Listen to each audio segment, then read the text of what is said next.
Buenas tardes, saludos a todos. Hoy es viernes 19 de agosto. Este es el informe semanal del Movimiento Larouchista. Mi nombre es Denis Small y les doy a todos la bienvenida.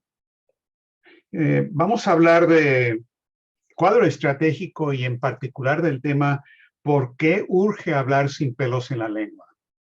Eso es no solamente una recomendación moral y filosófica además, sino es una recomendación estratégica urgente en estos momentos, por razones que pienso poder esclarecer.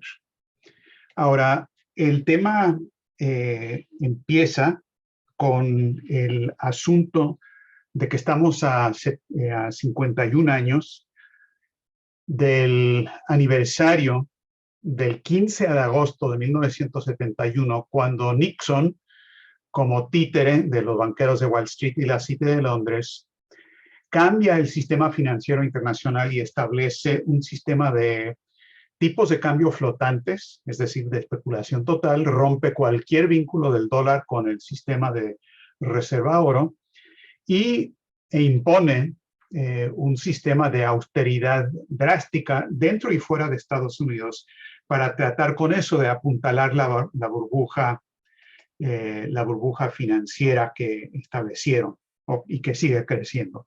Ahora, esa fecha es realmente el momento en que se comete uno de los crímenes más grandes de los últimos 100 años, porque eso dio pie a todo lo que es la burbuja especulativa de los últimos 50 años y una destrucción correspondiente de la economía física. Ahora, unos años más tarde, en 1989, envían a Lyndon LaRouche a la cárcel, que es el segundo gran crimen del siglo, en realidad, porque la idea era silenciar y destruir y quizás asesinar, porque hubo también un plan de asesinato, amordazar por lo menos a quienes proponían con LaRouche una solución, una evaluación y una solución al problema creado por las acciones tomadas en 1971. Y fue la City de Londres y de Wall Street que insistieron en tratar de silenciar a LaRouche y destruir su movimiento con lo que hicieron con el allanamiento de las oficinas de LaRouche y todo el juicio fraudulento en contra de LaRouche y sus colegas en la organización para enviarlo a LaRouche a la cárcel por 5 años de cárcel. Fue una sentencia de 15 años, estuvo 5 en la cárcel antes de que lo soltaran en libertad supervisada.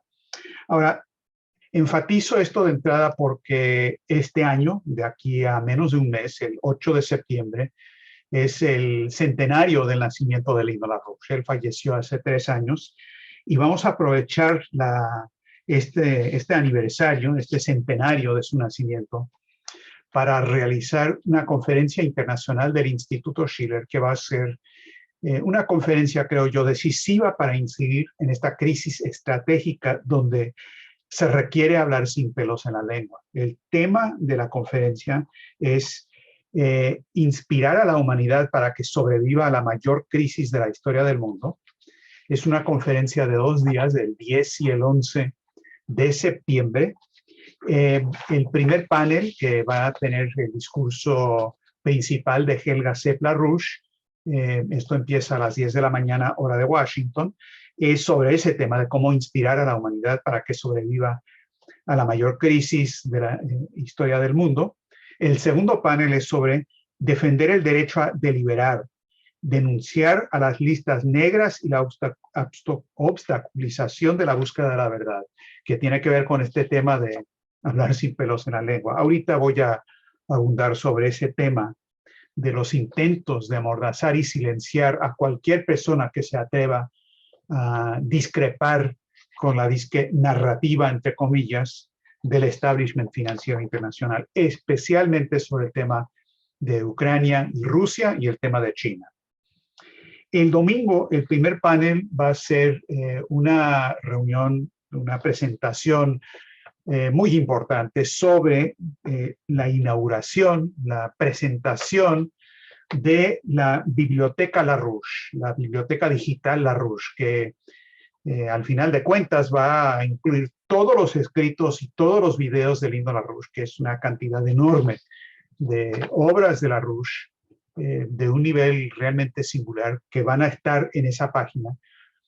Vamos a iniciar esto con una primera entrega de documentos, de videos, de fotos y demás, que es, yo creo, realmente importante. Y también un video nuevo sobre LaRouche en diálogo con naciones de todo el mundo, donde vamos a ver a LaRouche en eso, dialogando con gente en Rusia, con gente en India, con Perú, con los Emiratos Árabes Unidos, etcétera, etcétera.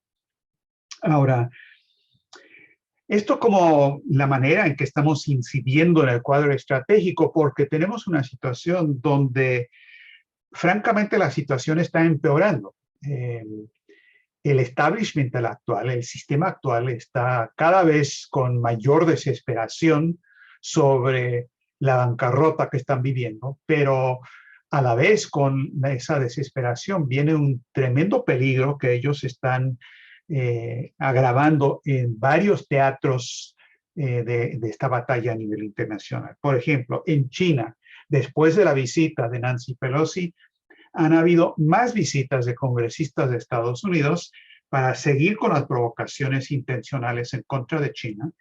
También abrieron negociaciones entre la representante de comercio de Estados Unidos, la secretaria Tai, y las autoridades de Taiwán, como si fueran un gobierno de un estado disque soberano, otra provocación total.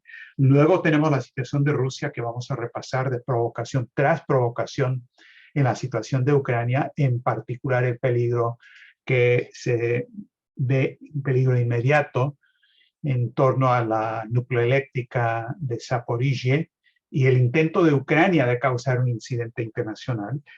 Después tenemos lo que es la secuela de la redada o el allanamiento de la casa de Donald Trump y lo que está detrás de eso, quienes estuvieron y están detrás de eso.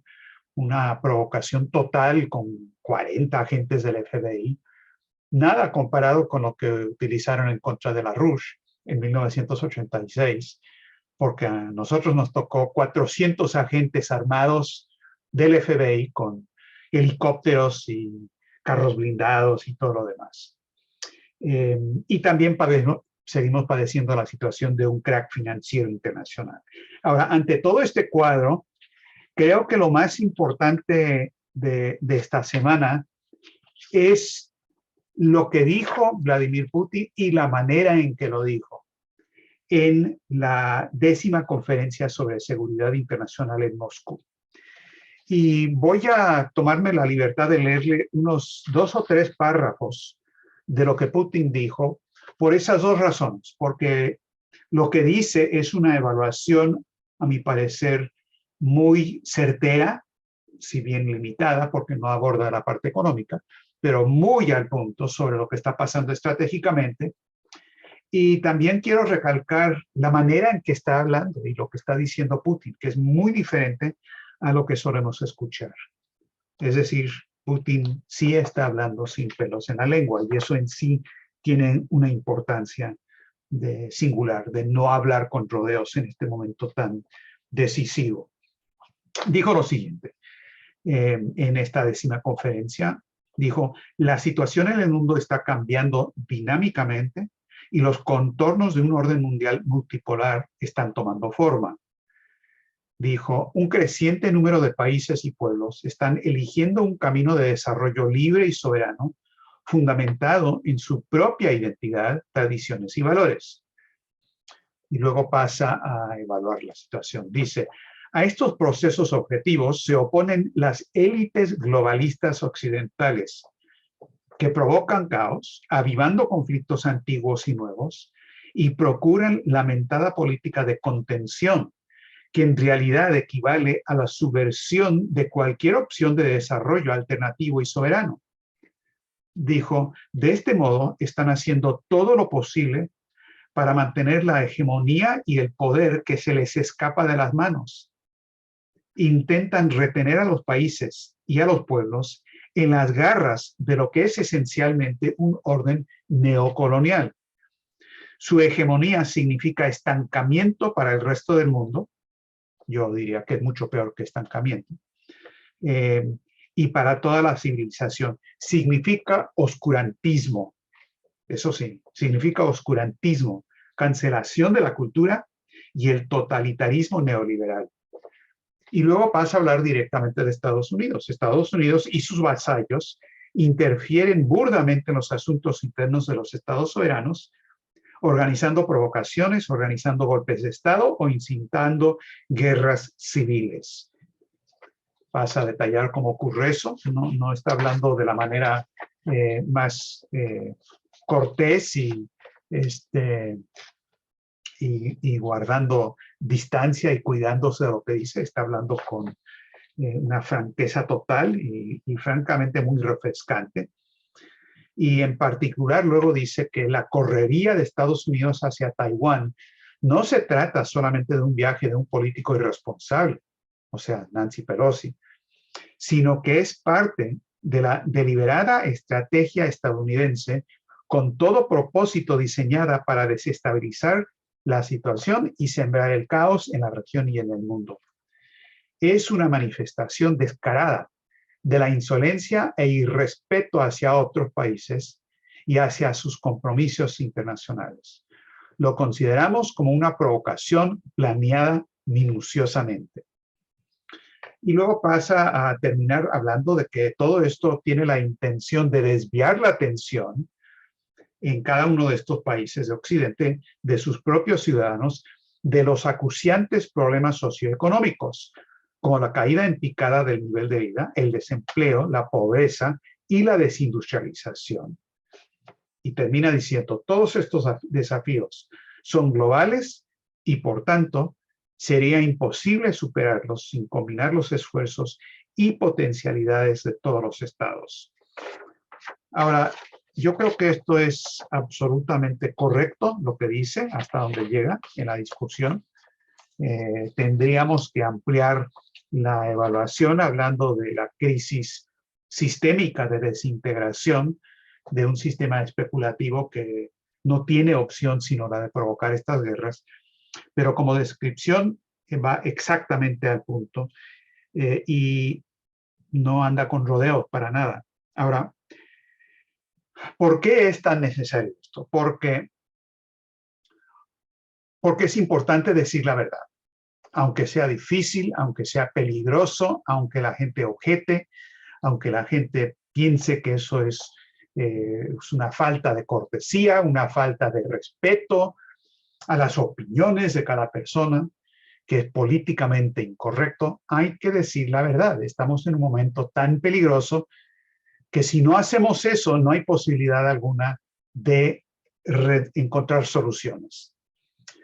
Pero es más importante que eso todavía, porque el mundo actual del relativismo cultural y del relativismo moral, donde se dice que todas las opciones y las opiniones son igual de válidas y que nadie tiene derecho a afirmar que existe la verdad, menos tratar de convencer a otra persona de lo que es una verdad, y que lo único que se puede hacer es respetar la opinión y las preferencias en todo sentido de todas las personas, es decir, que no hay verdad, que no hay el bien y el mal, que todo es cuestión de las opiniones subjetivas y las culturas relativas de todos los individuos. Esta es una situación que nos lleva a la catástrofe, por razones muy profundas. Y quiero profundizar en este punto, porque creo que es la clave de la situación estratégica actual de por qué tenemos que hablar sin pelos en la lengua, echando mano de, como lo he hecho en estas últimas discusiones, de algunos de los escritos de LaRouche, para luego proceder a completar el cuadro de los acontecimientos estratégicos. Pero primero, hablemos un poco de lo que dijo LaRouche sobre este tema. Él tiene un escrito de 1999, hace más de 20 años, que se llama Sobre el tema de la educación, donde LaRouche habla de este problema del relativismo moral o el relativismo cultural, y lo hace de una manera sistemáticamente profunda al nivel filosófico requerido para poder establecer lo que es la verdad. Y son unos 4 párrafos, son densos, profundos, como les he avisado anteriormente, pero creo que vale la pena poner esto en el centro de nuestra discusión. Dice Larouche: el optimismo respecto a las ideas depende de conceptos sobre la verdad y la justicia. ¿Cómo podemos estar seguros que un momento de descubrimiento histórico que hemos vuelto a experimentar ha sido una contribución válida en el momento en que se realizó el descubrimiento? Abro paréntesis, por ejemplo, Kepler y su descubrimiento sobre la gravedad. ¿Cómo podemos estar seguros de eso? Dice Larouche. Ese descubrimiento ha sido un paso adelante hacia la verdad para la humanidad y seguirá siendo considerado acertadamente como tal generaciones después de nuestros tiempos. ¿Representa una contribución al poder de la especie humana dentro del universo en su totalidad y por sobre él, o sea, por sobre el universo? ¿Representa una contribución a la capacidad y el impulso del hombre a cooperar de maneras que logren los aumentos requeridos en el bienestar de la humanidad? Y luego dice Larouche: si se satisfacen esas condiciones, entonces nuestro concepto de toda la humanidad es un concepto amoroso en el sentido que Platón le da a la palabra griega ágape, el mismo sentido que el apóstol cristiano Pablo enfatiza en capítulo 13 de su primera carta a los Corintios.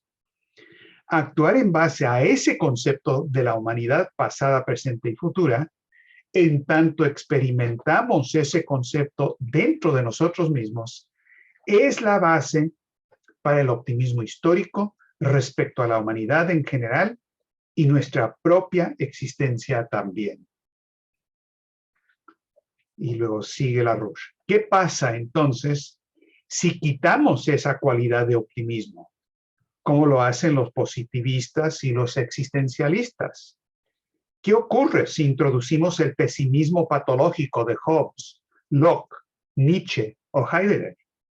Y si introducimos la negación de la existencia de la verdad cognoscible, ¿qué hace Immanuel Kant? Si introducimos la negación de la existencia de la verdad cognoscible, que el hombre es capaz de conocer, ¿qué hace Kant? ¿Cómo lo hacen los existencialistas Jaspers, Arendt y Heidegger, entre otros? ¿Qué pasa si logramos eso arrancándole los principios de veracidad a la educación y reemplazamos la verdad con el relativismo moral de la sensibilidad de los sentimientos, entre comillas, o simplemente con la autoridad supuestamente democrática de todas las opiniones discrepantes en su lugar?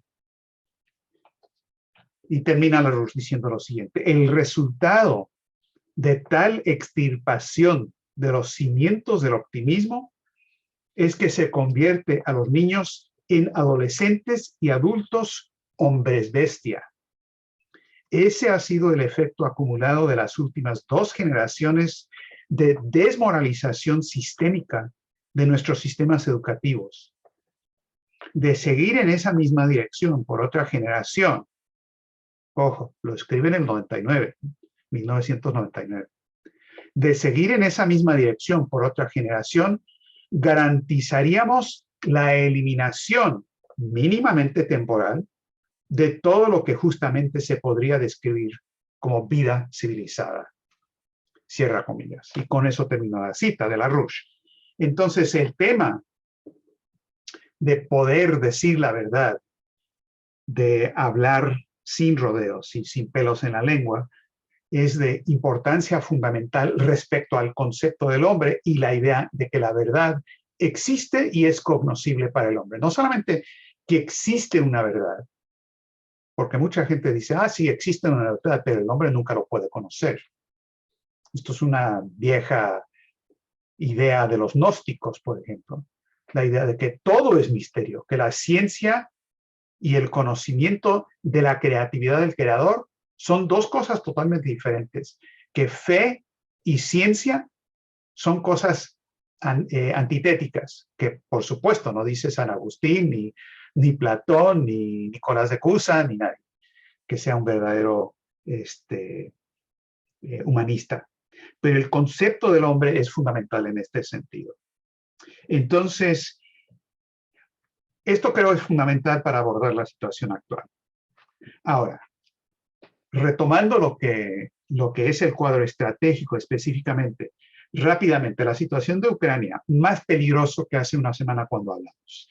Existe la situación en torno a la nucleoeléctrica de Zaporizhia, donde primero los ucranianos, Zelensky, que andaba diciendo, no, es que los propios rusos se están bombardeando a sí mismos en esa planta, que ellos lo controlan y ellos mismos están echando bombas y poniendo con artillería y para luego echarle la culpa a los ucranianos. Bueno, ahora ya no están diciendo eso, están diciendo que tienen tropas rusas ahí y que están usando eso como una base militar y por lo tanto los ucranianos no tienen sino de otra que dispararle con artillería a esa nucleoeléctrica. Los rusos han aclarado que únicamente tienen tropas para defender la planta con armas mínimas. Ahora, Guterres de la ONU está en estos días en Kiev y Rusia a nivel del secretario de Defensa y a nivel de la Cancillería han denunciado que Ucrania pretende llevar adelante una provocación ahora mismo que está Gutiérrez atacando a la planta, a la nucleoeléctrica. María Zaharova, la portavoz de la Cancillería, dijo que esta es una situación extraordinariamente peligrosa. Esto es terrorismo nuclear. En contra de toda Europa y que es algo que Europa misma no debería tolerar. Lo que quiere Rusia es que vayan inspectores internacionales para documentar quiénes están detrás de los ataques a esa nucleoeléctrica.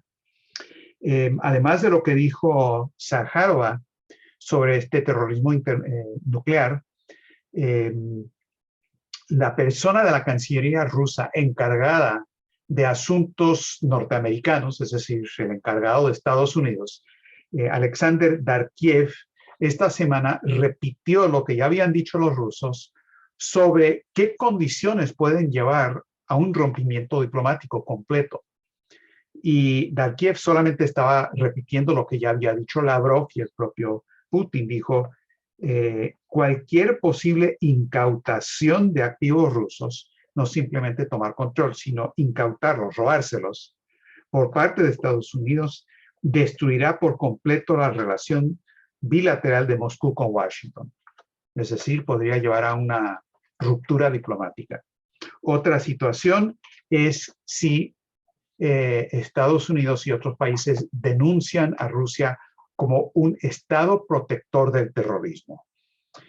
Claro, esto es lo que está insistiendo Ucrania, Polonia, la República Checa, los 3 países bálticos y demás. Es decir, ya hay una iniciativa en ese sentido.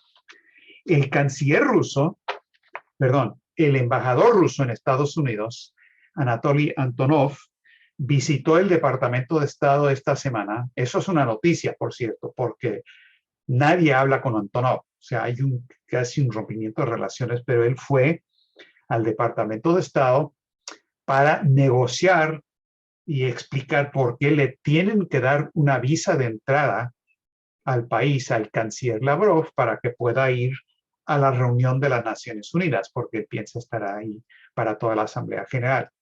Ahora, la Carta de las Naciones Unidas, todo lo que son los tratados internacionales, dice que Estados Unidos no puede prohibir la entrada de representantes diplomáticos ante la ONU.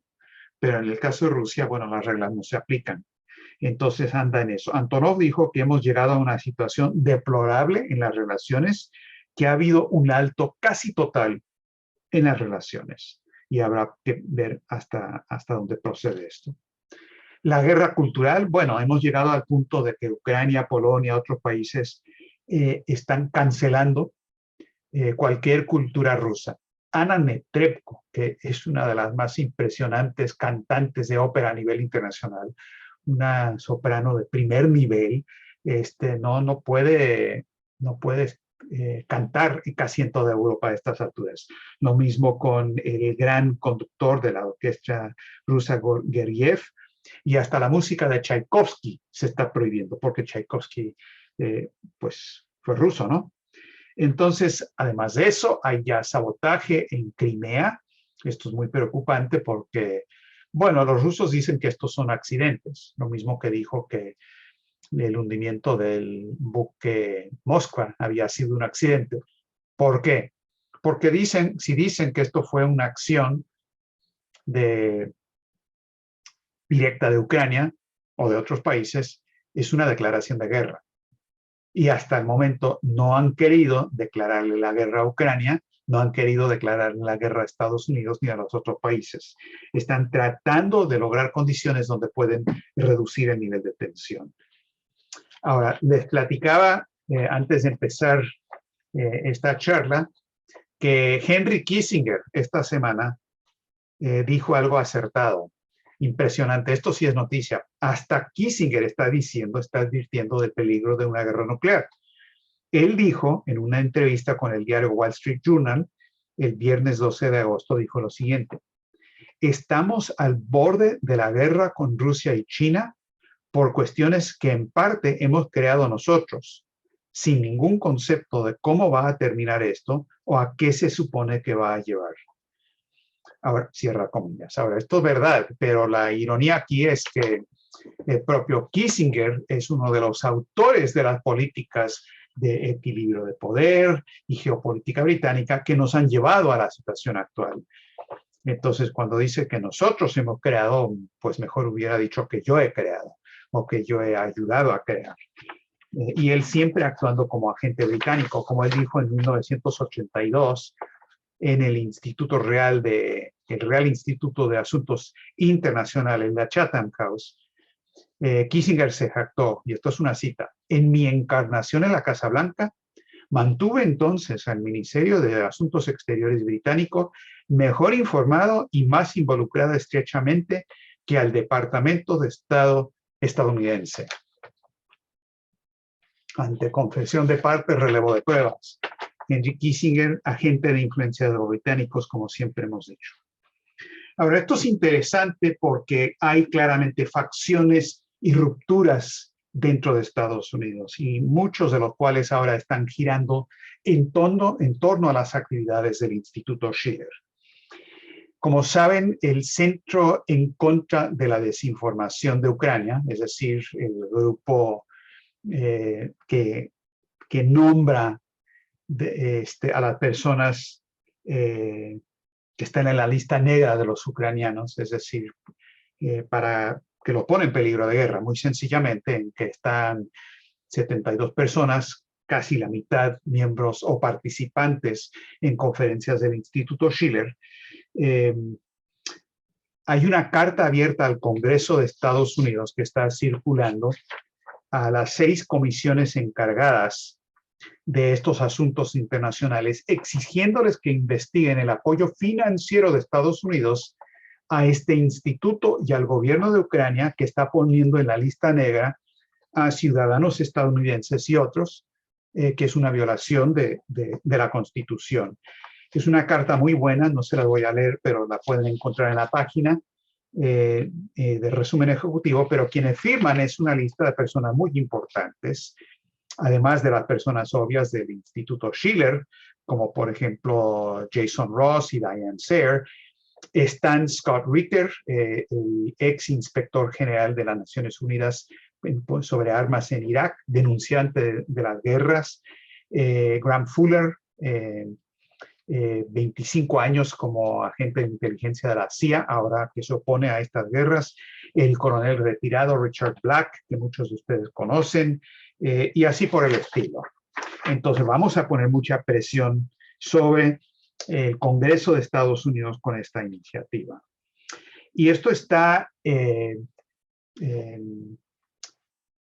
intersectando más bien lo que es una situación de muchísimo fermento en Estados Unidos, incluso de oposición a este gobierno secreto, a esta burocracia permanente que LaRouche siempre denunció y que actuó en contra de LaRouche, que vimos actuar en el caso de Donald Trump. Ahora, Trump está exigiendo que se haga pública la declaración jurada que dio pie a la orden de allanamiento. No lo han hecho. Lo que se ha hecho es que se ha hecho público la orden, pero lo que está detrás de eso es la disque información en una declaración jurada de una fuente que supuestamente dijo cosas que eso sí no lo quieren hacer público, pero claramente hay una interferencia muy cuestionable, por decirlo menos. También es cuestionable todo lo que pasó en torno al 6 de enero. Eso fue una provocación creada por el FBI, en el que pisaron el palito muchas de las personas en torno a Trump y el propio Trump en cierto sentido también. Pero ahora resulta que hay más información sobre las bombas caseras que supuestamente habían colocado antes de lo que pasó el 6 de enero, que las mismas personas habían colocado en las oficinas del Comité Nacional Republicano y el Demócrata. Bombas caseras que estaban casi a la vista, pero que los agentes del Servicio Secreto y el FBI por alguna razón no descubrieron, a pesar de que estaban dando vueltas por ahí y demás. Pero qué conveniente que no lo descubrieron sino hasta 20 minutos antes de lo que pasó en el Congreso, lo que causó que mucho de lo que debería haber sido una intervención para mantener la paz en el Congreso se desvió en la dirección de lo que parece que fueron provocaciones totales. En fin, hay muchas cuestiones aquí. Y no se crean las versiones de los medios. La población de Estados Unidos en general no cree el cuento de todo lo que pasó el 6 de enero y hay muchísima oposición en contra del establishment, cosa que se vio expresada en la derrota fulminante de Liz Cheney en la primaria republicana en el estado de Wyoming. Ella fue una de las congresistas que pidió el impeachment de Donald Trump y él prometió que iba a respaldar a otro candidato para sacarla. Lo hizo con los 10 candidatos al Congreso que votaron por su impeachment y 8 salieron derrotados, ya sea porque no decidieron no contender o porque los derrotaron en las elecciones. Entonces, hay mucho fermento aquí.